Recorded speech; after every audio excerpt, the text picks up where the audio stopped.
വനത്തിനുള്ളിലെ ചാരായ കേന്ദ്രത്തിൽ റെയ്ഡ്. കുപ്രസിദ്ധ സക്കായി പിടിയിൽ. പിടിച്ചെടുത്തത് 300 ലിറ്റർ വാഷും വാറ്റുപകരണങ്ങളും.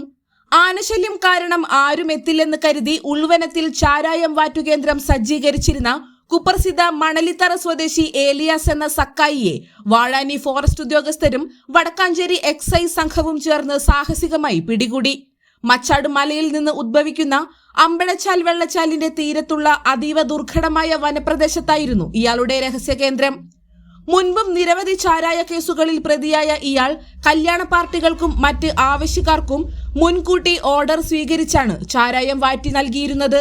ഇയാളുടെ കേന്ദ്രത്തിൽ നിന്ന് 300 ലിറ്ററോളം വാഷും വലിയ ഗ്യാസ് സ്റ്റൗ, സിലിണ്ടർ, അലുമിനിയം കലങ്ങൾ, ഡ്രമ്മുകൾ ഉൾപ്പെടെയുള്ള വാറ്റുപകരണങ്ങളും ഉദ്യോഗസ്ഥർ പിടിച്ചെടുത്തു. Vadakkanchery excise range inspector C Jeen Simon, assistant excise ഇൻസ്പെക്ടർമാരായ P Krishnakumar, K Shaji, civil excise ഓഫീസർമാരായ NV Ajeesh Kumar, EP Saneesh, C Anil Balakrishnan, Vazhani forest ഉദ്യോഗസ്ഥരായ കെ സന്ദീപ്, TV വിനീഷ് എന്നിവരടങ്ങിയ സംഘമാണ് ഏറെ ദുഷ്കരമായി വനത്തിൽ പ്രവേശിച്ച് പ്രതിയെ വലയിലാക്കിയത്.